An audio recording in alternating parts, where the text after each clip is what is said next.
Duty पे द्वारपाल बैठा है तो कम से कम उन्होंने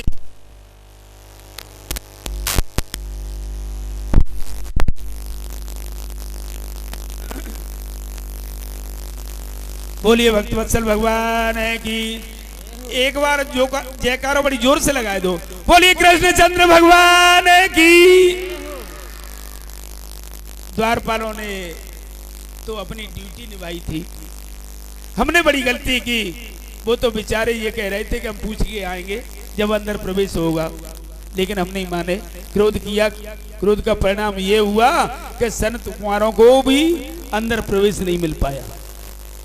बाहर ही भगवान आ गए, उनसे कह दिया तुमने क्रोध किया है। और क्रोध से जिस तरह से विश्वामित्र जी का 60,000 वर्ष की तपस्या एक मेनका नाम की अप्सरा ने भंग कर दी थी, इसलिए संत कुमारो तुमने मेरे पार्षदों को जो श्राप दिया है, तुम्हारी आज तक की तपस्या वो पूरी नष्ट हो गई।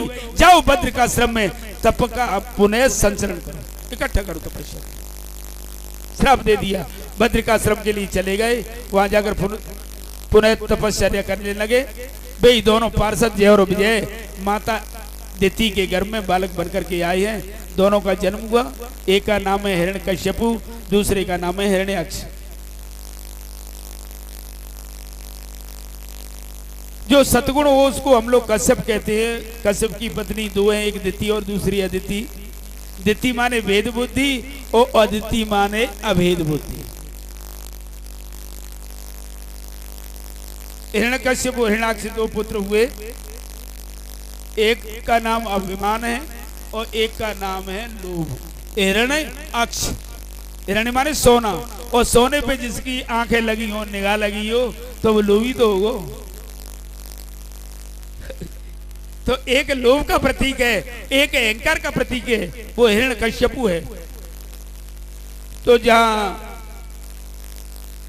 अभेद बुद्धि वहां देवताओं का प्रकट होता है। इस तरह से हिरण्याक्ष जैसे ही 100 वर्षों के बाद इनका प्राकट्य हुआ, जैसे ही जन्म लिया इन्होंने, तो बताओ 100 वर्ष का बालक कितने बड़े बलवान थे। और जय विजय वैसे हैं ये द्वारपालक परमात्मा के, तो बड़ा दुष्ट है हिरण्याक्ष। पृथ्वी पर प्रलय का समय आ गया, एकदम पृथ्वी समुद्र में डूब गई। देवता लोग चिंतित हो रहे हैं, चारों तरफ हाहाकार मचा हुआ है। अब जिस पृथ्वी को निकाल करके लावे को, ये हिरण्याक्ष ने पृथ्वी जाकर लेकर के और रसातल में पहुंचा दिया। ब्रह्मा जी बैठे थे, कीर्तन कर रहे थे, और ब्रह्मा जी ने ये सोचा कि पृथ्वी कैसे आए, तो उन्हें छींक आई। और जैसे ही छींक आई तो नासा छिद्र में से एक बाल बरा प्रकट हो गया, छोटा सा बच्चा, छोटा सा निकला और समुद्र में डूब करके, और थोड़ी देर में देखते ही देखते बहुत बड़ा विशाल हो गया। बोली बारा भगवान की। और जाकर के प्रवेश किया समुद्र में, अपनी दंष्टाओं पर, अपने दांतों पर के पृथ्वी को ले करके निकलने लगे। पृथ्वी पर चारों तरफ से चहचहा रहे थे पक्षी, क्योंकि समुद्र में डूबी थी। हिरण्याक्ष ने ले जाकर के इसे कैद कर रखा था।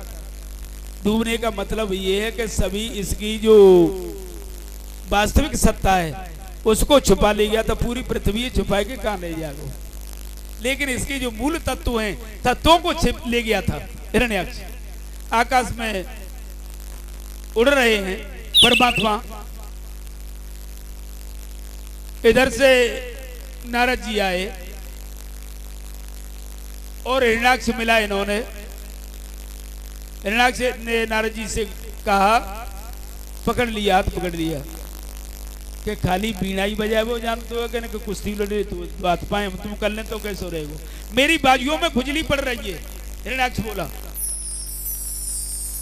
नारद जी ने कहा, भैया श्री कृष्ण गोविंद हरे मुरारे, हे नाथ नारायण वासुदेवाय, इसके अलावा हम कुछ नहीं जानते। हिरण्याक्ष ने कहा, लेकिन मुझसे युद्ध तो करना पड़ेगा। नारद जी ने कहा कि तुमसे मैं युद्ध नहीं करूं और किसी को तुमसे युद्ध करा दूं तो कैसा रहेगा? तुम्हारी बाजुओं की खुजली बिल्कुल मिट जाएगी। तो बताओ कि देखो तुम सीधे समुद्र के किनारे चले जाओ और समुद्र के किनारे एक बारह यानी सुगर पृथ्वी को लेकर के निकल रहा होगा और उसी को तुम जाकर के पकड़ लेना और ऐसी खुजली मिटेगी कि तुम जीवन में कभी तुम्हारी खुजली पड़ेगी। हिरण्याक्ष ने 12 भगवान को देखा, उन्हें छोड़ जैसे ही छेड़ा उन्होंने लड़ने के लिए ललकारने लगा, दोनों में विचित्र युद्ध छिड़ गया। मेरे भगवान ने उसे अपने मुखमंडल पर अपनी गदा का जैसे ही जोर से प्रहार किया, हिरण्याक्ष का सिर ही धड़ से अलग हो गया और हिरण्याक्ष के मरने के बाद सभी देवता जय जयकार करने लगे। बोलिए 12 भगवान। ठीक है, वो जो कहेगा बहुत युद्ध बहु तो सब पीछे की बात है। बोलिए भक्त वत्सल भगवान की। अब देखिए, जब 12 भगवान पृथ्वी को ले आए तो थोड़ा सा पृथ्वी को भी अहंकार हो गया कि मेरे बिना तो भगवान का भी काम नहीं चलता, संसार के लोगों का काम नहीं चलता। लेकिन जैसे ही पृथ्वी को ला करके उन्होंने रखा तो उन्होंने क्या देखा, भगवान ने सुंदर वृंदावन की, ऐसे सुंदर चारों तरफ हरी हरियाली तुलसी के वृक्ष लगे हुए हैं, ऐसा वृंदावन वनम वृंदावनम नास्ति, ऐसा वृंदावन उन्होंने पैदा कर दिया। हरा भरा तुलसी का वन, चारों तरफ से पक्षी चहचहा रहे हैं, बड़ा सुंदर वातावरण। पृथ्वी ने कहा, ये क्या है? कि ये तू देख ले तमाशा, कि जब पृथ्वी थी तब भी ये वृंदावन था। ये वृंदावन है, ये तीनों लोकों से, तेरी पृथ्वी से भी ये अलग धाम है, ये मम धामों में है वृंदावन, ये मेरा धाम है। इसलिए पृथ्वी का अहंकार दूर किया परमात्मा ने। इसलिए मीराबाई भी कहती हैं, आली रिमोई लागे वृंदावन को। पृथ्वी की स्थापना हुई, ब्रह्मा जी के जितने भी पुत्र हुए सभी विरक्त हो गए। सनत कुमार ने पहले ही कह दिया था कि महाराज हम विवाह नहीं करेंगे, गृहस्थ जीवन नहीं जिएंगे। ब्रह्मा जी के एक और पुत्र हुए, उस पुत्र का नाम है करदम। करदम, करदम का हम सीधा अर्थ समझ लें, करदम, जो इंद्रियों का दमन करे, इंद्रियों को अपने बस में रखे, उसे हम कहते हैं करदम। ऐसे करदम जी महाराज अपने पिताजी से कहा कि मैं विवाह नहीं करूंगा, पिताजी मुझे भजन करना है, क्योंकि घर में मुझे नहीं रहना, मुझे वन में रहना है। ब्रह्मा जी ने कहा, बेटा कभी कभी हम बैरागी की बातें तो बहुत बड़ी करते हैं, परंतु बैरागी के मार्ग पर जब चलते हैं तो हमें गृहस्थों की ज्यादा याद आती है। पहले गृहस्थ जीवन जियो बेटा, उसके बाद और वैराग्य धारण करना क्रम होता है सब चीज का। पहले ब्रह्मचर्य, फिर गृहस्थ, फिर वानप्रस्थ, फिर उसके बाद सन्यास। ये 4 आश्रम क्रम से होने चाहिए। पहले ही तुम सन्यासी बन जाओगे ऐसा मत करो। शास्त्र कहते हैं पहले ब्रह्मचर्य का पालन करो, फिर गृहस्थ जीवन में आओ, उसके बाद साधु जीवन जियो। करदम जीवन में चले गए, वहां जाकर बहुत तपस्या की। तपस्या करते करते जब बूढ़े होने को आए, करदम के मन में एक विचार जगा कि दुनिया के लोग विवाह करते हैं, अपनी पत्नियों के साथ सानंद रहते हैं, हम देखें, देखो हम यहाँ जंगल में अकेले पड़े हैं, हम भी विवाह करेंगे। ऐसा संकल्प जगा तो जैसे ही बताइए तपस्वी के मन में विवाह का संकल्प जगे तो भगवान मुस्कुराएंगे कि नहीं मुस्कुराएंगे? बाबा कहें कि हम विवाह करेंगे तो परमात्मा को हंसी आएगी कि नहीं आएगी? आएगी परमात्मा को हंसी, मुस्कुराए। और करदम जी ने ये संकल्प लिया और तपस्या की। परमात्मा ने कहा कि चलो, क्या चाहते हो? कि मैं तुम चाहिए तुम्हें समान सुत प्रभुसन कवन दुरावन, आप जैसा ही पुत्र चाहिए मुझे। भगवान ने कहा जाओ, मैं ही तुम्हारे पुत्र रूप में आऊंगा। लेकिन तुम महाराज मनु की जो कन्या है, उनकी 3 कन्याएं, आकुति, देवहूति और प्रसूति, जो बीच की कन्या है उससे तुम्हें विवाह करना पड़ेगा। करदम जी ने शहर से स्वीकार कर लिया कि महाराज जब आप ही मेरे यहाँ अवतार लेंगे तो बताओ ऐसे विवाह के लिए कौन मना करेगा? करदम जी तैयार हो गए।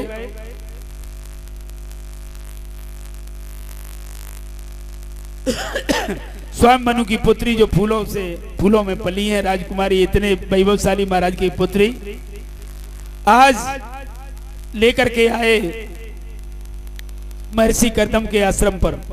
महाराज मनु अपनी पुत्री को लेकर के आए। उन्होंने करदम जी से कहा, करदम जी तैयार हो गए। करदम जी ने जैसे ही महाराज मनु, महारानी शत्रुपा और पुत्री देवहूति तीनों गए वहां आश्रम पर। स्वयंभुवो मनो और सत रूपा राम,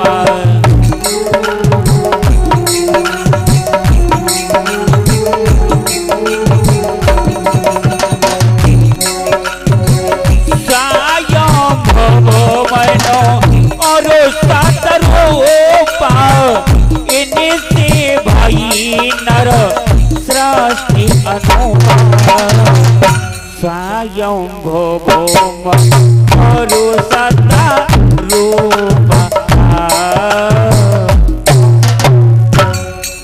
महाराज मनु की जो पुत्री है देवहूति, भगवान ने आश्वासन दे दिया कि तुम्हें बीच की पुत्री देवहूति के साथ विवाह करना पड़ेगा।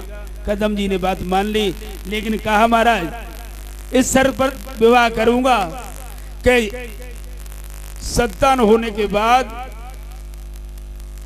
परमात्मा का प्राकट्य होने के बाद मैं वन के लिए चला जाऊंगा।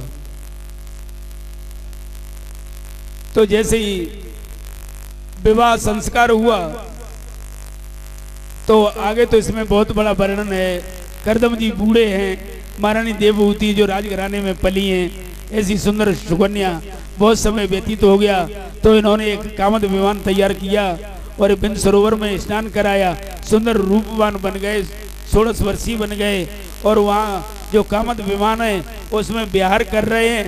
तो इनके महाराज पुत्र तो हुआ नहीं और 9 कन्याएं हो गई इनके पहले ही।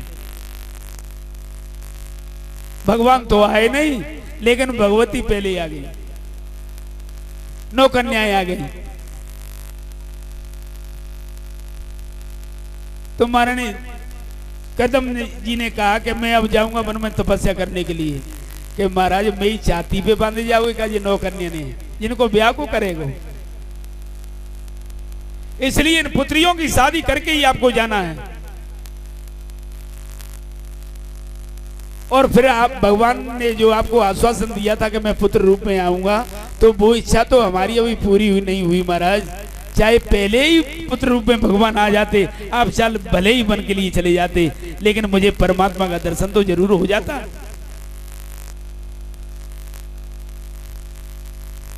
करदम जी बात को मान गए।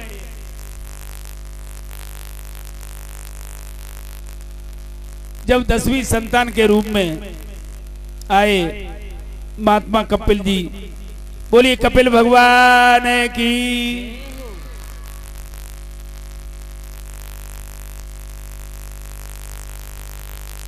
आज कपिल भगवान का प्रादुर्भाव हो गया।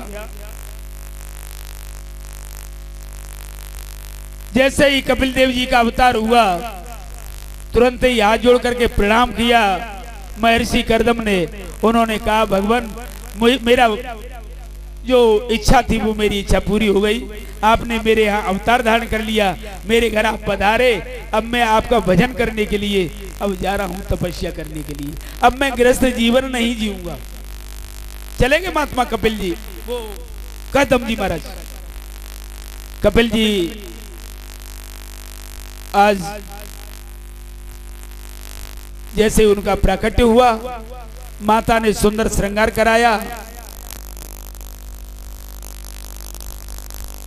और माता देवहूति आज सुंदर स्नान करा रही हैं, वस्त्र करा रही हैं, वस्त्र पहना रही हैं और माथे पर चंदन लगाया, माला पहनाई, छोटी सी व्यास गद्दी बनाई, उस पर कपिल जी को बिठा दिया। कपिल ने कहा माता ये क्या कर रही हो? पता नहीं तुम्हें कि मैं तुम्हारा पुत्र हूँ, आप मेरी माता हैं। कहीं माता पुत्र की लिए चौकी लगाती हैं, आसन पर बिठाती हैं, माला पहनाती हैं, प्रणाम करती हैं। माता जी ने कहा कि पुत्र, ये तो मुझे बहुत पहले करना चाहिए था। जो मैं आज कर रही हूं वो तो मुझे बहुत पहले करना चाहिए था।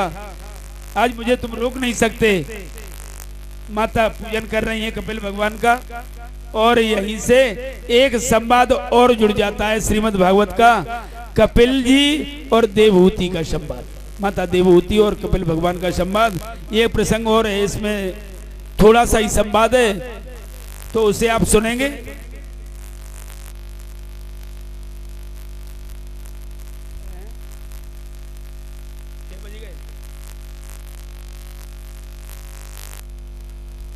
बोलिए भक्त वत्सल भगवान की। अब वही तो हमारी टाइम पूरा ना हो तुम पे तो उदाहरण तो तब लेंगे हम। बोलिए भक्त वत्सल भगवान की। कपिल जी से प्रश्न किया, माता की 9 बहनें बैठी हैं, कपिल भगवान की 9 बहनें आ गईं अपने अपने पियर से, ससुराल से, और कपिल देव भगवान की 9 बहनें जो मैया देवहूति की जो पुत्रियां हैं वो सब आ गईं अपने भाई का प्रवचन सुनने के लिए। क्यों? कि जब घर में ही ज्ञान गंगा बह रही है तो बहती गंगा में क्यों नहीं हाथ धोया जाए। चारों तरफ से कपिल जी से प्रश्न किया, ए प्रभु ये बताओ कि जी मेरी जो परिस्थिति है बड़ी खराब हो रही है, जो ये 10 इंद्रियां, 5 ज्ञानेंद्रिय और 5 कर्मेंद्रियां, ये सब मुझे अपनी अपनी ओर खींच रही हैं। प्रश्न कर दिया मां ने। मेरा इस समझ में ऐसा नहीं आता कि मैं क्या करूं। आंखें कहती है कि सुंदर रूप का दर्शन करो, कान कहते हैं कि सुंदर चरित्र सुनो, जिह्वा कहती है सुंदर भोजन चाहिए, त्वचा चाहती है कि सुंदर स्पर्श चाहिए। सब इंद्रियां अपने अपनी इच्छा के अनुसार अपना व्यवहार कर रही हैं। जो खतरनाक इंद्रिय हैं कहती है सुंदर पदार्थ का सेवन करो। इंद्रियों को बस में कैसे किया जाए। दूसरा प्रश्न मेरा यह है कि बंधन किसका होता है? बंधन मन का होता है या बंधन शरीर का होता है या बंधन आत्मा का होता है? तो मन को बस में करने के उपाय क्या हैं? भगवान कपिल देव जी ने कहा, माँ आप तो स्वयं ज्ञानी हैं, विदुषी हैं, परम साधु है, आपसे मैं क्या कहूँगा, फिर भी मैंने जो जाना है उसे जरूर कहूँगा। इंद्रियों को बस में करना ही चाहिए। इन्हें बस में करने का तरीका ये है संयम से। संयम के द्वारा इंद्रियों को बस में किया जा सकता है। और फिर भी यदि बस में नहीं हो तो प्रत्येक इंद्रिय का मुख और परमात्मा की तरफ मोड़ दो। करनित करें राम पद पूजा। रोजाना परमात्मा की पूजा करें। हाथ और तीर्थ चरण राम तीर्थ चल जाएं, चरणों से अपने तीर्थ यात्रा करो, देशाटन करो, भ्रमण करो, आंखों से परमात्मा का दर्शन करो। इंद्रियों को मोड़ दो। जो सुंदर वस्तु पदार्थ देखना चाहती हैं वो परमात्मा की झांकी का दर्शन करेंगे। तो बताओ हुई इंद्रियां जो विषय हैं वो ही सुंदर सुख में बदल जाएंगे। इस तरह से बताया भगवान कपिल ने। दूसरी बात, माता जहां तक बंधन का कारण है आत्मा का कभी बंधन नहीं होता, इसलिए आत्मा की मुक्ति का सोचना भी तो अपराध है। क्यों? श्रीमद् भागवत गीता में लिखा हुआ है कि नैनम छिन्दन्त शस्त्राणि नैनम दहन्ति पावक न च क्लेदयन्तो आपो न शोषयति मार्ता। इस आत्मा को न पानी गला सकता है, न हवा सुखा सकती है, न शस्त्र काट सकता है, और न दहन्ति पावक, और न अग्नि जला सकती है। हवा सुखा नहीं सकती, पानी गला नहीं सकता, अग्नि जला नहीं सकती, शस्त्र हथियार कोई काट नहीं सकता इसे। आत्मा कैसी है? वासांस जीर्णानि यथा विहाय नवान गृह्णाति नरोपराणि तथा शरीरान विहाय जीर्णानि अन्यान्य संयात नवान देहि। जिस तरह से मनुष्य पुराने वस्त्रों को त्याग करके नए वस्त्र धारण करता है, इसी तरह से आत्मा न कभी मरती है पुराने शरीर को त्याग करके, और जिस तरह से हम वस्त्र धारण नया करते हैं इसी तरह से पुराना शरीर बदल के और नए शरीर में प्रवेश कर जाती है। बोलिए भक्त वत्सल भगवान की। आत्मा की कोई मुक्ति नहीं होती, बंधन तो केवल मन का होता है, और मन विषयों से हट गया तो हमारी मुक्ति हो जाएगी। इसलिए मन को विषयों से अनासक्त बनाओ। पहला तरीका क्या है? सत्संग। मन को अनासक्त बनाना है तो पहला तरीका है बस में करने का, सत्संग करें। महापुरुषों के सामने बैठकर परमात्मा की दिव्य लीलाओं का रसास्वादन करें, क्योंकि भगवान के बारे में जब तक जानकारी नहीं तो मन उसमें लगेगा कैसे। इसलिए जाने बिन हुए प्रतीति और बिन प्रतीत हुए नहीं प्रीति। और दूसरा तरीका है माँ, अष्टांग योग से मन लग जाएगा। यम नियम आसन प्राणायाम प्रत्याहार धारणा ध्यान और समाधि, ये 8 अंग हैं योग के। तो इनके द्वारा अहिंसा सत्य वस्तेवम याद वस्तु परिग्रह ब्रह्मचर्यम तपम शौचम स्वाध्याय पुरुषाचरण, इस तरह से बताया। मन को बस में करना है तो हम अहिंसक बने, हिंसा नहीं करने चाहिए, शाकाहारी बने। परमात्मा के चरणों में जितने चिन्ह बने हुए हैं, जैसे इस भागवत में लिखा हुआ है कि परमात्मा के दोनों चरणों में चिन्ह हैं। चाहे राम जी हो चाहे भगवान कृष्ण हो, उनके दोनों पैरों में 48 चिन्ह हैं। 24 चिन्ह दाएं पैर में, 24 चिन्ह बाएं पैर में। और इसी तरह से यही चिन्ह चाहे राधा जी हो, रुक्मिणी जी हो या सीता जी हो, उनके पैरों में ठीक वही लेकिन विपरीत है। जो राम जी के दाएं अंग में है वो जानकी जी के बाएं अंग में है। इस तरह से 48 चिन्हों का परमात्मा के जो चरणों में वज्र अंकुश ध्वजा आदि जो चिन्ह बने हुए हैं, इन परमात्मा के चरणों का चिंतन करना चाहिए।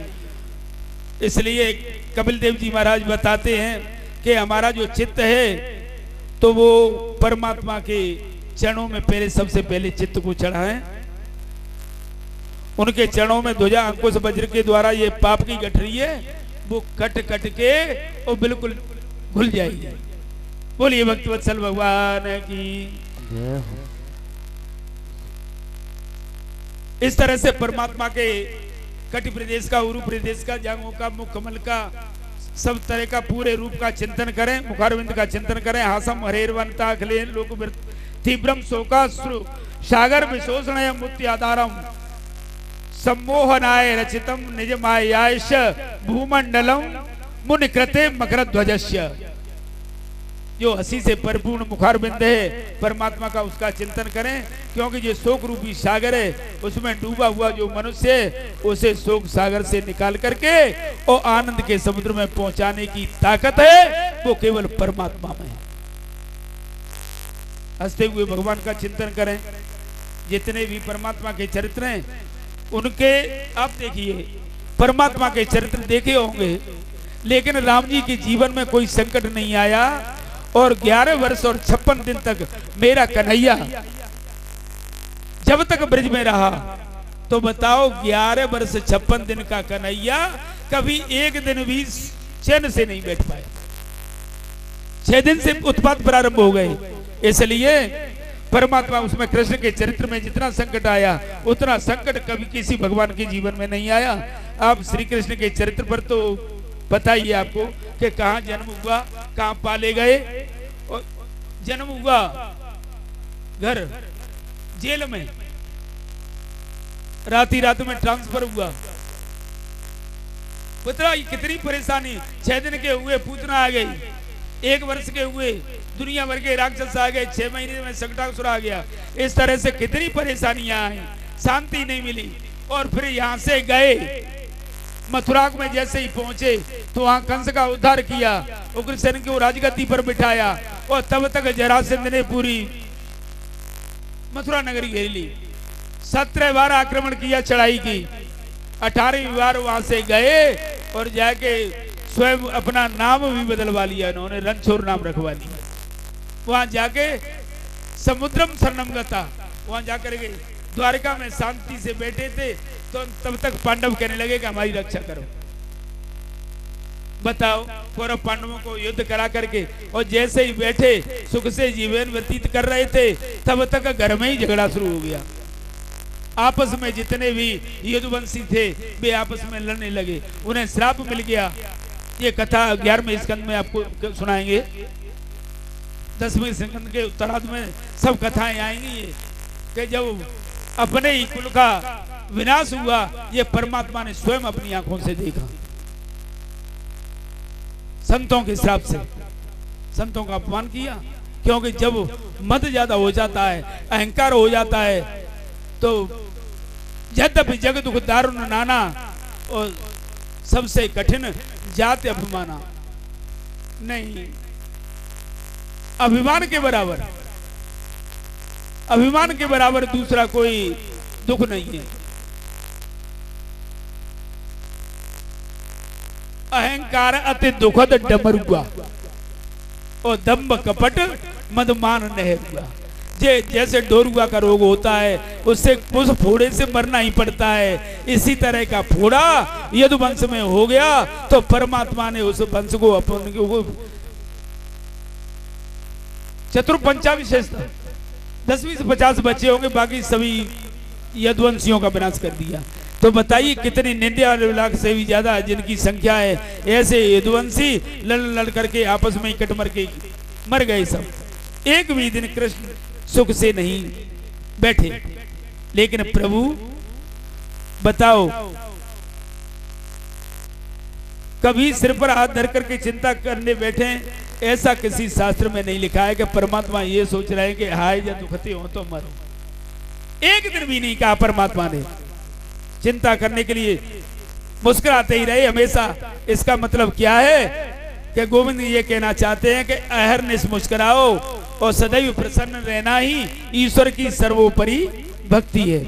भगवान कपिल कहते हैं रोज चिंतन करो, मुस्कुराते हुए परमात्मा के चेहरे का चिंतन करो। बाकी उदाहरण नहीं देंगे। अब दूसरे सुबह भगवान कपिल कहते हैं ऐसी मानसिक पूजन विधि नियमित करो कि धीरे धीरे आपका मन एकाग्र हो जाए। अहम सर्वेषु भूतेषु भूतात्मा अवस्थित सदा तमव्यज्ञाय मामर्त्यम कुर्ते चार विडंबनम। कण कण में रहने वाले मुझे परमात्मा को जिसने सब में नहीं देखा, उस व्यक्ति में मूर्ति पूजा में मिलूंगा संभव नहीं।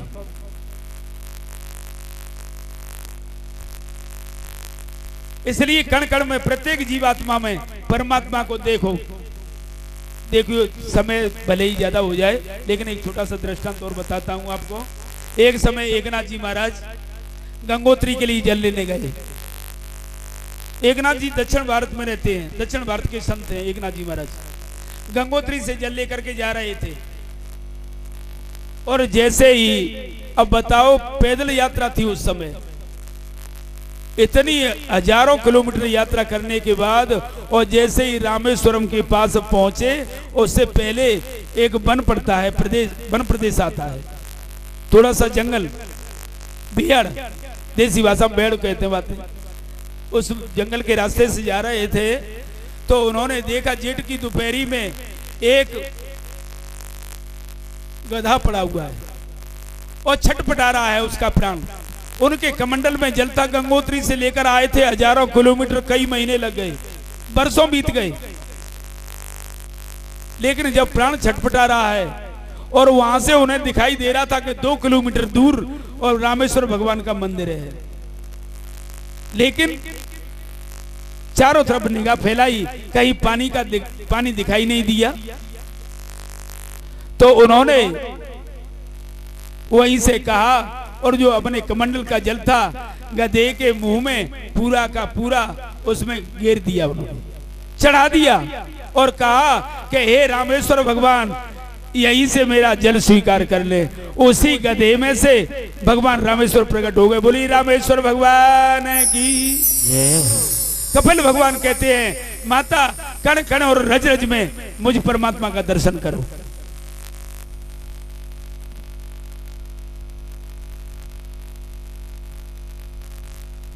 इस तरह से सिया राम में सब जग जानी और करो प्रणाम जोर जुग पानी। माता देवूती ने कहा कि मात्र गर्भ में तो जीव बड़ा सुख प्राप्त करता होगा, क्यों? तो न तो वहां सर्दी उसे लगती होगी, न गर्मी, न वर्षा, न शोक है, न मोह। कपिल जी बोले ये मत पूछो माता, गर्भ में जीव को जितनी तकलीफ होती है उतनी पहले कभी नहीं हुई। गर्भवास समम दुखम न भूतो न भविष्य। जैसा गर्भवास में जो दुख होता है न पहले कभी हुआ और न कभी भविष्य में होगा, इतना कष्ट होता है।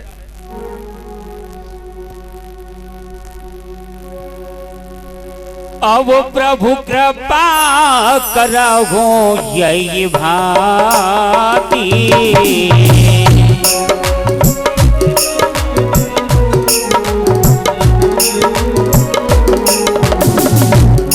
जब जीव गर्भ में रहता है तो परमात्मा से वादा करता है, प्रभु इस नरक से बाहर निकालो। और जैसे ही मैं बाहर निकलूंगा प्रत्येक श्वास पे तुम्हारा नाम लूंगा। लेकिन जैसे इस धराधाम पर आया, भूमि पर आया, और क्या हुआ? भूमि पर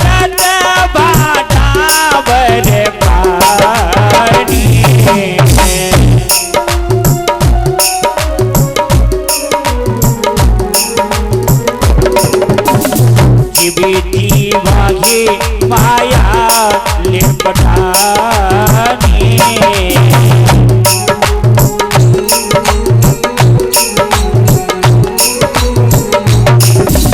लेकिन क्या करता है? परमात्मा को भूल जाता है। अरे कैसे बीतेगी बाबरी, कैसे बीतेगी कबहू कबहू कबहू की नौना भजने वाला, कैसे बीतेगी।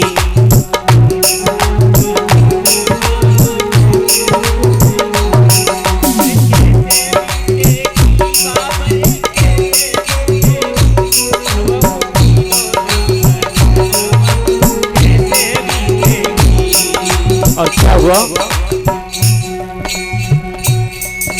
जैसे ही जन्म लिया अब बालक बने, बालापन हंस खेल गमायो, आई मस्त जवानी। बालापन हंस खेल गमायो, आई मस्त जवानी। अरे बालापन हंस खेल गमायो, आई मस्त जवानी। अरे माता पिता ने करी सगाई, माता पिता ने करी सगाई, दूल्हा बनो गुमानी। बंध गयो बंध गयो बंध गयो हाथन में कंगनवा, कैसे बीतेगी।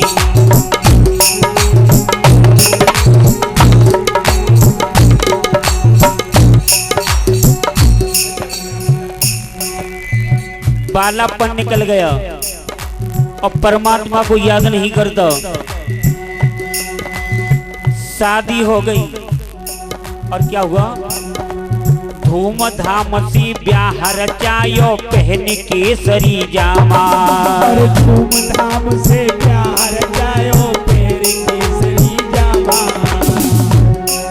अरे दुल्हन लेकर घर में आयो, दुल्हन लेकर घर में आयो, खत्म हुआ सब ड्रामा। बन गयो बन गयो बन गयो सजनी को सजनवा, कैसे बीतेगी।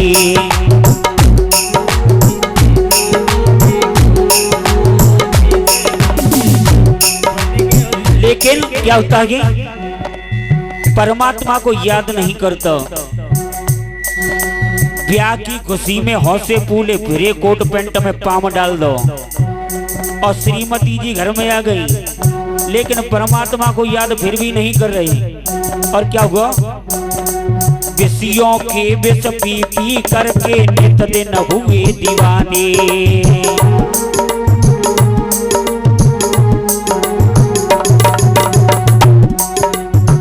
विषयों के विष पी पी करके नित दिन हुए दीवाने। विषयों के विष पी पी करके नित दिन हुए दीवाने।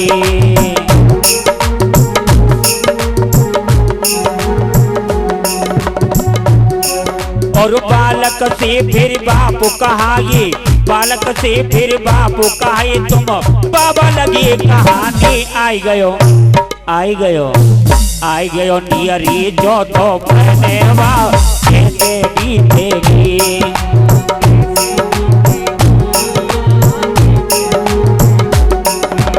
और क्या हुआ, परमात्मा को याद नहीं करता, कमर झुक जाती है। कमर जैसे झुकी तो लाठी ले ली। अब लाठी का भी जमाना नहीं रहा, अब तो बढ़िया लोहे का बेंत आता है। परमात्मा से कहते तू क्या कर लेगा, तू झुका दी तो झुक गई, लेकिन बेंत से सीधे हो जाएंगे। दांत टूट जाते हैं। अब बढ़िया डॉक्टर के पास गए, पहले तो दांत टेढ़े मेढ़े भी थे। डॉक्टर से कहा बढ़िया वाली बत्ती सी लगा दे। अब बढ़िया दांत लगे, लेकिन परमात्मा को याद फिर भी नहीं कर रही।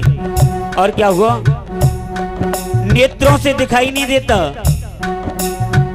डॉक्टर के पास गई, बोले बढ़िया वाला चश्मा बना दे, बढ़िया लेंस डाल के, जिससे शौक भी पूरा होता रहेगा और दिखाई भी अच्छा देगा, लेकिन परमात्मा को याद नहीं करेगा। बाल सफेद हो जाते हैं। और भदरौली के बाजार में गए और जाए कि कही कि बढ़िया डाई दे दे। पहले कम कार्य अब और ज्यादा कार्य हो जाएंगे, लेकिन उस परमात्मा को याद नहीं करता। और कमरी कमान दांत सब टूटे, नजरी जाति नजरानी। और बबुआ क्या कह रही हैं, खाट बिछाई द्वार पे शोभे, बबुए मारे ताहिनी। कब ये मारी ये बुढ़नवा कैसे बीतेगी।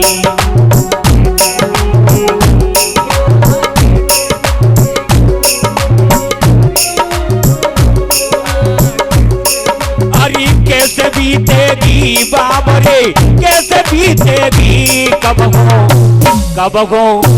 कब को की डोना भजने वा कैसे बीतेगी।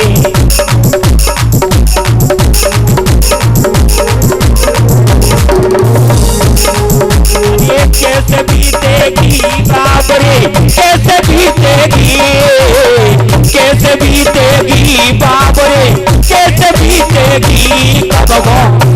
कब को की डोना भजने वा कैसे बीतेगी। कब को की डोना भजने वा कैसे बीतेगी। बोलिए भक्तवत्सल भगवान की। बटस विश्व युगान्ते बटस्य पत्रे एकम शेते स्मरम माया शिशुर गृम्पानम। करार बिंदेन पदार बिंदम मुखार बिंदेन विनिवेशयन्तम। बटस्य पत्रम पुटश्यानम बाल मुकुंदम मनसा स्मरामि। इस तरह से माता देवहूति ने कहा, हे भगवान, योगी लोग आपका हृदय में ध्यान करते हैं, आप अपने तेज से मेरा अज्ञान आपने दूर कर दिया, मुझे बड़ी शांति मिली है, मैं आपको प्रणाम करती हूँ। तो मैत्रेय जी बोले कि हे विदुर जी, भगवान कपिल माता के इस प्रकार दीन वचन सुनकर के गदगद हो गए। बोले माता, मैंने तुम्हें जो उपदेश दिया है उससे तुम शीघ्र ही जीवन मुक्त हो जाओगी, जीवन मुक्ति को प्राप्त कर लोगी। श्रद्धा से तुम मेरी उसी का चिंतन तथा अनुष्ठान करो, उससे तुम शीघ्र ही भगवान को प्राप्त कर लोगी। मैत्रेय जी कहते हैं कि हे विदुर जी, इस प्रकार कपिल जी अपनी माताजी को उपदेश दे करके उनकी आज्ञा से उत्तर दिशा को चले गए। देवहूति भी अपने आश्रम में पुत्र के आदेशानुसार साधना करने लगी। देवताओं के लिए भी अति स्मरणीय अपने विमान और उनके दिव्य भोग साधन आज सबका त्याग करके वो अपने पुत्र का ही ध्यान करने लगी। कुछ समय में उनसे सांसारिक सभी वस्तुओं से पूर्ण विरक्ति हो गई। भगवान के श्री विग्रह के ध्यान में वो इतनी मग्न हो गई कि उनके अपने शरीर को ही ध्यान नहीं रहा। थोड़ी दिनों में ऐसे निरंतर समाधि लग गई कि आज वही माता देवहूति भगवान का साक्षात कर लिया और भौतिक शरीर पृथ्वी पर गिर पड़ा। और पृथ्वी पर गिरते ही वो नदी के रूप में परिणत हो गई और ये कौशिक नदी के नाम से विख्यात है। और उसने सिद्धि प्राप्त की हुई सिद्धपुर नाम का पुण्य क्षेत्र अभी विद्यमान है। कपिल जी भी अपने पिता के आश्रम से उत्तर दिशा में समुद्र तट पर चले गए। वहाँ सिद्ध गंधर्व उनकी स्तुति करने लगे। समुद्र में अर्घपाद से उनका पूजन किया गया। योग का आश्रय कर वे वही निवास करने लगे। आपको पता है उसे कहते हैं गंगा सागर, जहाँ पर आज भी भगवान कपिल देव जी महाराज आचमन करके सीधे गंगा सागर क्षेत्र में आ गए। गंगा सागर क्षेत्र परम पावन है, पवित्र है। हम लोगों जब मकर संक्रांति के पर्व पर सब लोग जाते हैं, वहाँ कपिल भगवान का ही आश्रम है, वहीं भगवान कपिल के दर्शन करते हैं। बोलिए भक्तवत्सल भगवान की जय हो। अब बताइए, माता देवहूति के एक ही पुत्र हुआ था, वो भी भगवान, और भगवान भी उपदेश दे के चले गए। तो इनका वंश 9 कन्याएं हुई, वो ऋषियों को दे दी, वंश आगे नहीं चला। देवहूति माता की 3 बहनें थी, आकुति, देवहूति और प्रसूति। प्रसूति नाम की जो बहनें हैं वह दक्ष नाम के प्रजापति से ब्याही गई। देखिए, एक सती की कथा तो हम संक्षेप में कहेंगे और एक सती की विस्तार से कहेंगे, इसलिए कल हम सती अनुसुईया की कथा विस्तार से कहेंगे और भागवत पुराण को छोड़ करके आपको मार्कंडे पुराण से सुनाएंगे सती अनुसुईया की कथा। और ये सती चरित्र आप जानते ही हैं, रामचरितमानस में भी जानते हैं।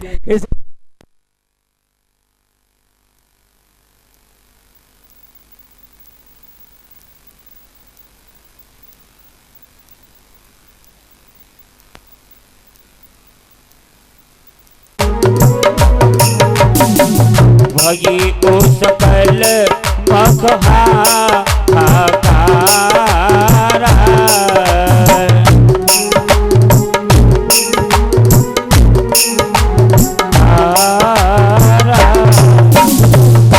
बोलिए भक्तवत्सल भगवान की।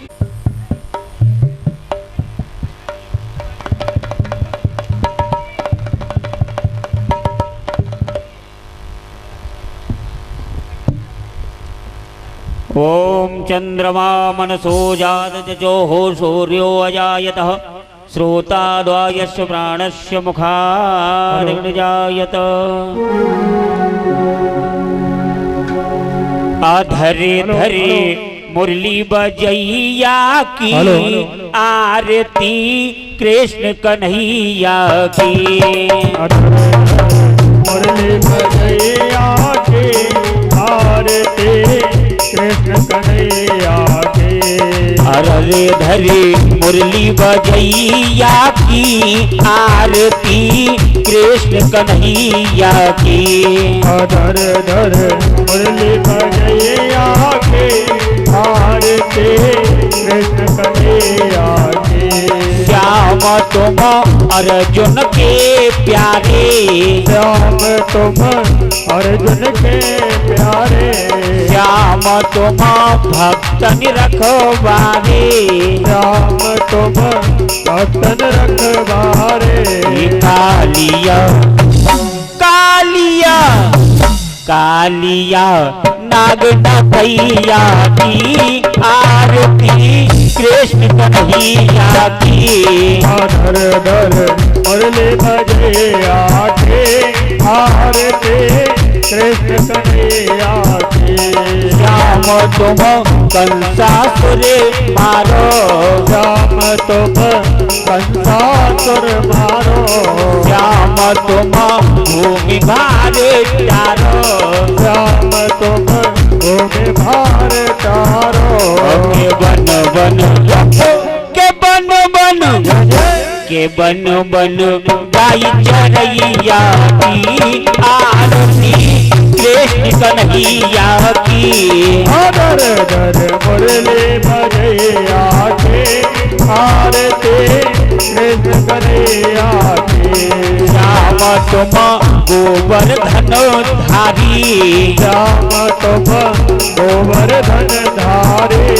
श्याम तुम भक्तन हितकारी, श्याम तुम भक्तन हितकारी। यशोदा यशोदा यशोदा यशोदा गोद खिलैया की आरती कृष्ण कन्हैया की। दर दर मुरली बजे आके आरती कृष्ण कन्हैया की। श्याम तुम यशोदा के छैया श्याम तुम यशोदा के छैया। श्याम बलि दाऊ के भैया श्याम बल दाऊ के भैया। गोपिनी संग गोपिनी संग गोपिनी संग रास रचैया की आरती कृष्ण कन्हैया की। दर दर मुरली बजे आके आरती कृष्ण कन्हैया की। आरती गाते कृष्णानंद आरती गाते कृष्णानंद। मन में होता अति आनंद मन में होता अति आनंद। विनय है विनय है विनय है लाज रखैया की। अधरे धरे मुरली बजैया की। धर धर मुरली बजैया के आरती कृष्ण कन्हैया की। धरे धरे मुरली बजैया की आरती कृष्ण कन्हैया की। धर धर मुरली बजैया के आरती कृष्ण कन्हैया की। पूरे गौर अवतारा सदा बसंत मोहित्याद विल्ली। भवानी एक माता जगता तुमेव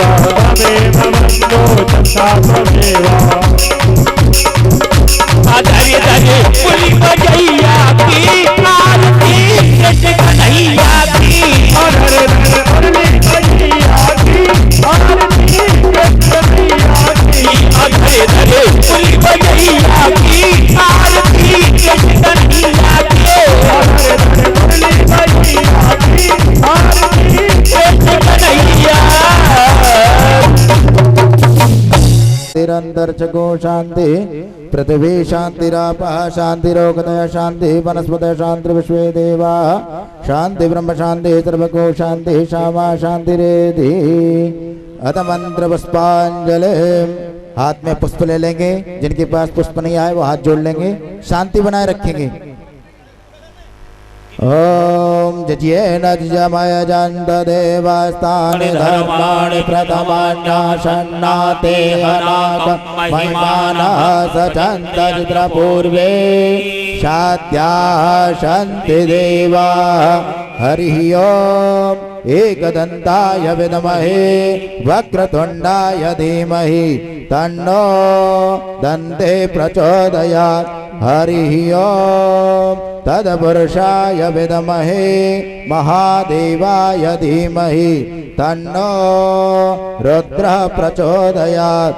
हरिः ओम नारायणाय विद्महे वासुदेवाय धीमहि तन्नो विष्णु प्रचोदयात्। हरिः ओम महालक्ष्म्यै च विद्महे विष्णुपत्न्यै च धीमहि तन्नो लक्ष्मी प्रचोदयात्। हरिः ओम अंजनी नंदनाय विद्महे वायुपुत्राय धीमहि तन्नो हनुमत् प्रचोदयात्।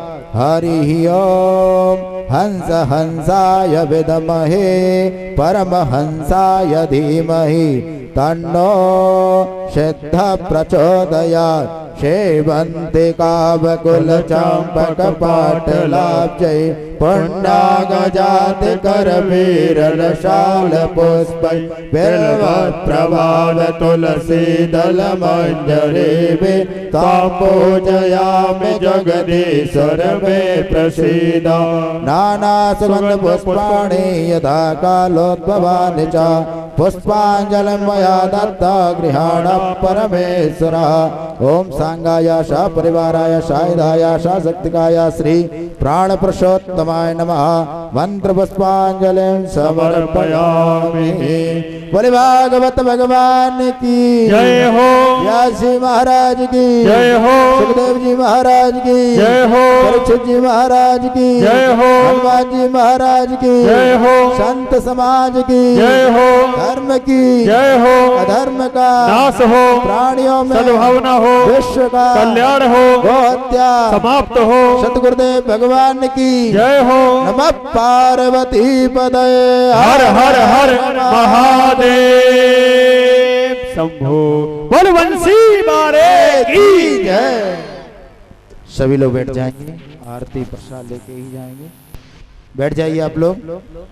और संत ब्राह्मणों की भोजन प्रसादी की हरिहर